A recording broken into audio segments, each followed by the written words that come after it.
Hello everybody, this is Toy Zaros, and for this new figure unboxing and review, I'm really looking forward to this. So although this figure, I mean, it is brand new, as you can see, it's boxed, but what I mean by that is it's not a new release. This has been out about a year or so, I think. This is the Cang Toys CY02 Special Edition. So this is the all gold version of Landbull. But what I've found in my very short term of reviewing third-party figures is that Cang Toys make a huge effort when it comes to their products. So I want to, I suppose, sort of showcase you that from the very beginning. I've had a few comments saying that when I've done the reviews of the smaller ones that they really appreciate the detail that I go into the actual unboxing of the figure, because as I say, I've only been reviewing third-party figures since March last year. So at the time of making this video, that's only 10 months, so completely new to it.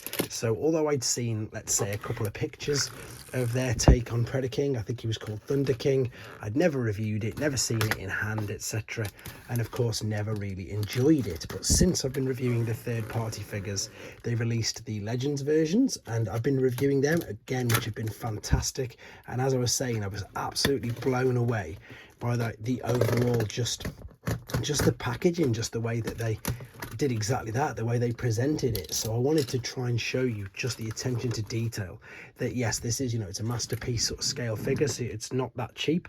Funnily enough, these particular ones are on sale. It shows it at the minute, again, hence the other reason for getting them. But you can already see there that we've got this absolutely beautiful sheen to this box. It is so well protected. This is just the outer carton, which you've seen.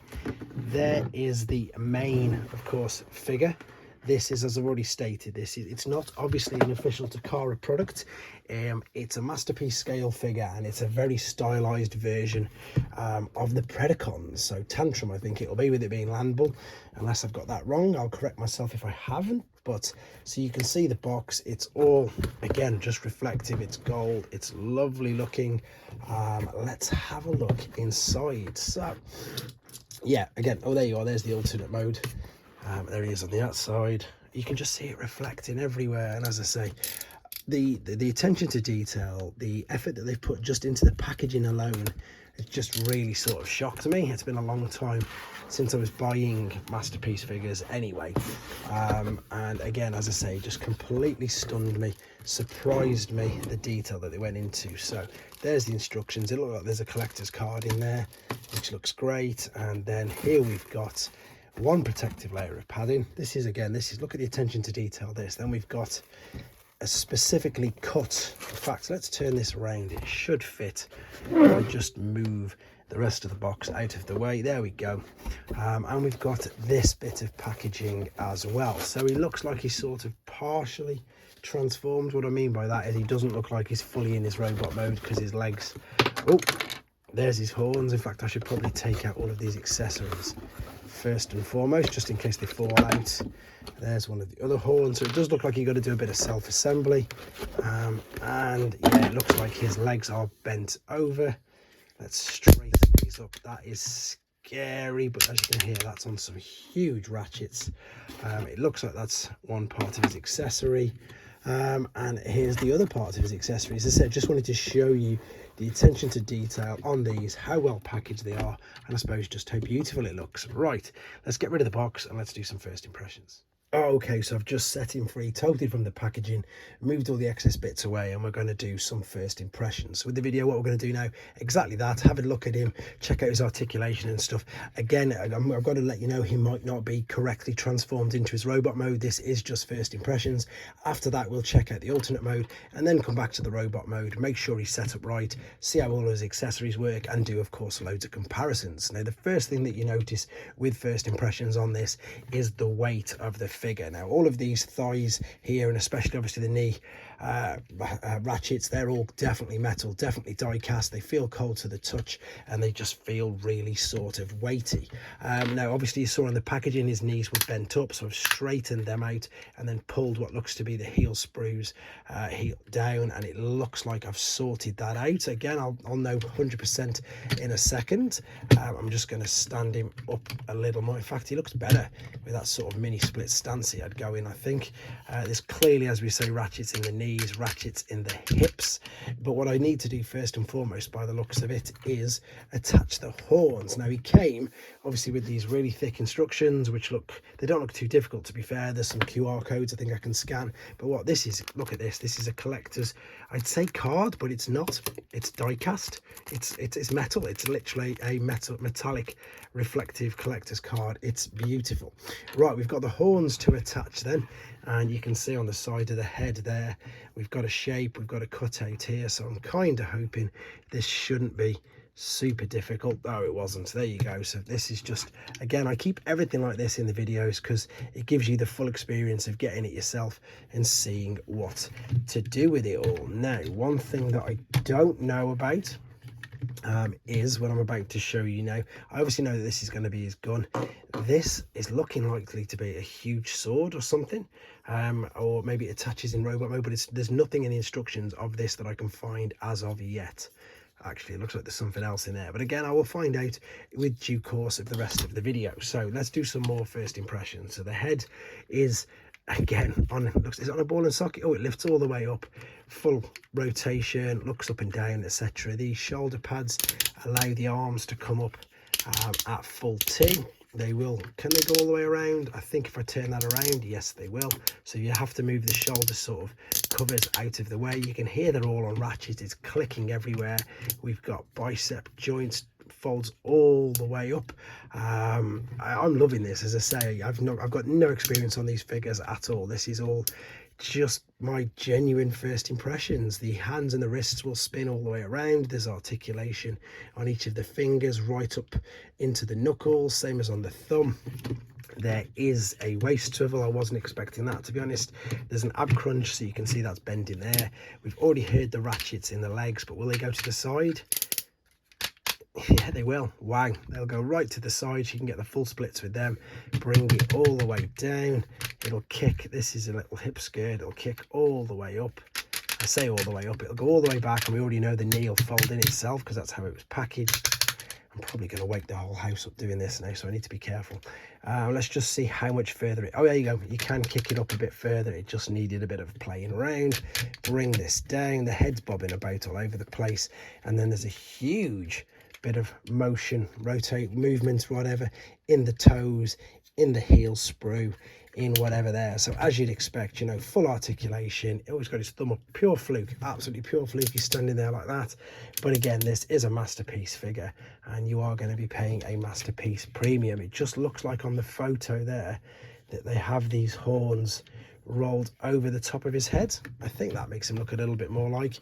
Anyway, that's enough for first impressions. Hopefully you can tell I am very, very impressed with it. Now let's have a look at him in his alternate mode.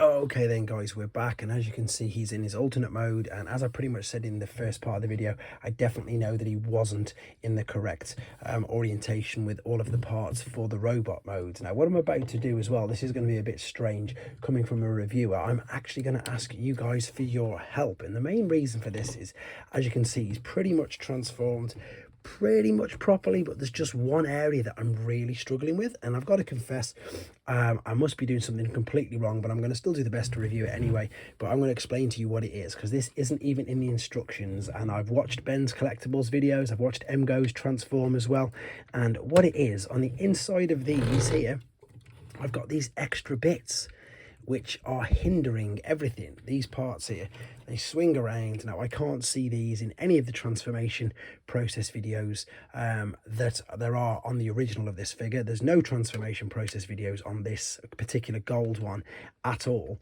and as I say, on the actual instructions there's no mention of these bits on the underside, and as I've just said, there's definitely not present during MGo's or Ben's Collectibles version either. So what this is doing, it's causing a little bit of a hindrance, because what should happen is this should fit under there nice and safely, nice and neatly, but when I press this down, this will pop off. So you've got I suppose, a good idea anyway of what it can do. So this also should all be nice and snug in there, but because I've got these extra bits under there, I can't push this all the way down. So there you go, rather a strange, I know, request, as I say, from myself, but this is a great community and I'm sure you guys can help me. However, in the meantime, we still have to appreciate just the beauty of this, and it's really, really odd because it is just all gold.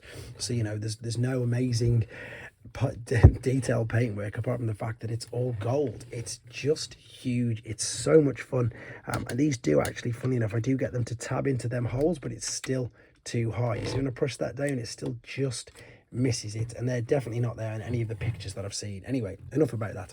It's just huge. It looks phenomenal. To give you an idea, I suppose, of how huge he is, there's the original G1 version, which again was a large figure. This was a large figure back in the day. Not at all now. It is completely tiny compared to that. It is also completely tiny to your Masterpiece Trailbreaker figure. Obviously, this is hopefully giving you an idea, I say, of just how big he is.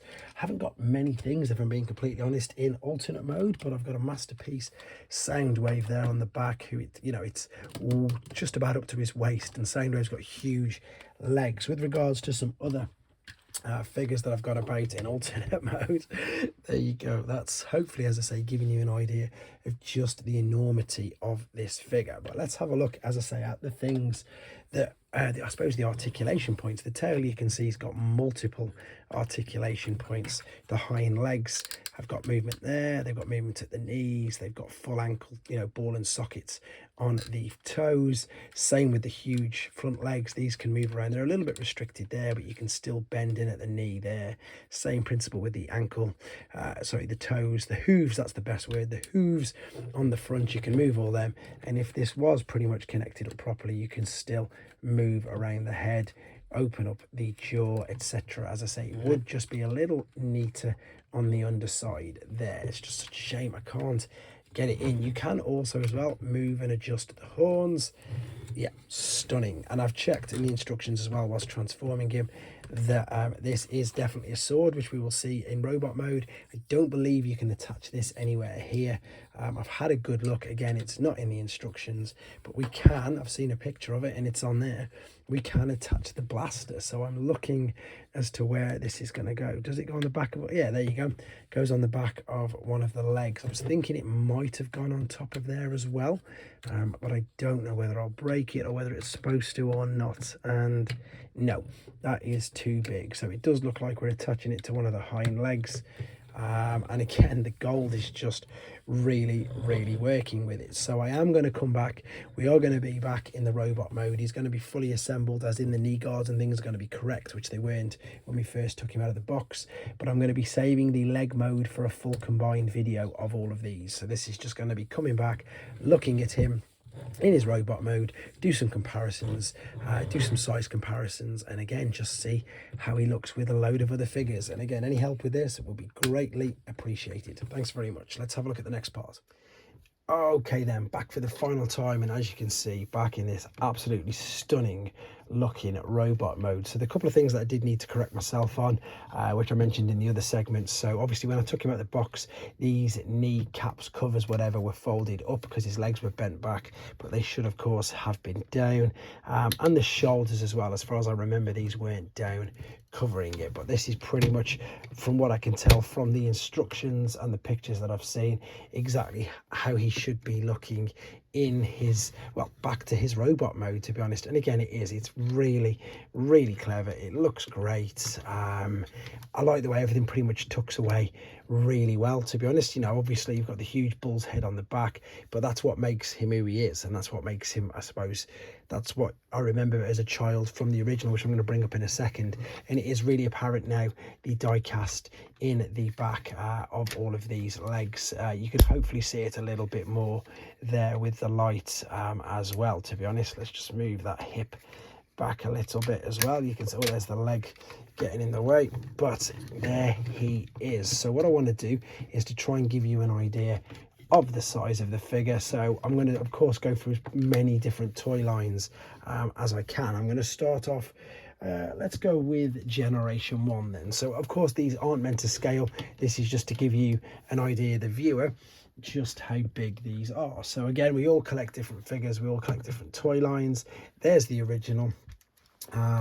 there's some Generation 1 figures. Now, as I said, back in the day, the original Predacons were huge. As you can see there, clearly towering above Optimus Prime, whereas this guy is massive. The Predacons were so big that they pretty much were nearly as tall as some of the original Gestalts. You can see there, he's covering right up to the height of the Bruticus mold. That's of course Battle Gaia, but again, you get the idea of just how big it is. So let's stay with, I suppose, official products just for now. Let's move on to current figures to give you an idea of how big he is. So we will go leader class. Oh, I'm going to knock him over, I think. Let's move that out of the way. Just got to try and fit everything in. All right, leader class. That's a large Voyager class. There's a deluxe. And there, of course, is core. Now, I haven't brought in, I know there's obviously Commander and Titan, but they probably won't fit in.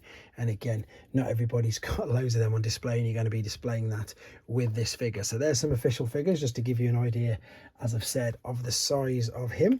Let's do some unofficial ones, and then, of course, we will have to do the masterpiece figures, again, just for scale purposes. So unofficial figures, there's a New Age David with a New Age Sludge. There we go. We've also got Mechanic Studios Take on a Sandstorm figure. I'm just looking for where I've put them all. Magic Square, Trailbreaker, Iron Factory, Mirage, and Doctor Wu. So yeah, again, 100% won't scale with any of these, but if you only collect the Legends, this is going to give you an idea of just how big this figure is. Right, moving on to, I suppose, the scale size that actually matters, and that is, of course, Masterpiece. Now, I'm going to bring out some older ones at first. So there's the Soundwave, which again I would class as quite a big Masterpiece figure, but with regards, I suppose, to some of the newer figures like Shuki we've got there, and indeed Crosscut, you can see that he's towering completely over him. This is a huge figure, and I suppose it's, again, relates to one of them sayings I always say, you know, you get what you pay for. This isn't a cheap figure, although it is, as I mentioned before, it is on sale at a very reasonable price at Shows Here at the moment, but it's, you get what you pay for. Right, so this was on the back of him in the alternate mode with that little tab. You're going to bring the handle down like so. You can just slot this in there, and there you go. You're going to touch the fingers round, and of course you can hear there's no worry whatsoever with the fact that this isn't going to balance or hold up, because the ratchets and everything inside the shoulders are holding that up so well. It's really hard just trying to get him to fit on screen. And then we've got the sword, which is all plastic. It's not sharp, it's not metal, nothing to worry about. Not that I think many younger collectors may be purchasing this. It does say on the box there, to be honest, 15 and above, but obviously it's a collector's piece really more than a toy. It does transform, you can play with it, but I don't know, maybe you do. Maybe you're going to be playing with it. To be honest, I wish I had the space and the time to be actually playing with it, but wow, look at that. That looks phenomenal. As I say, I have deliberately not done the combining mode, and the main reason for that is I'm going to do a special all 6 combining mode. So I'll be transforming them all into their, I think he's a leg, into their limb modes, and then of course combining them all the way up to the fully, yeah, Thunder King gold. I always wonder if he had a different name because of the fact obviously he's all gold. But I've nothing else to say about this guy. I'm blown away. He's absolutely stunning. Thank you ever so much to subscriber, channel member and friend Adam, who's lending me these to do these reviews. You guys let me know what you think of him in the comments. He is stunning. Take care.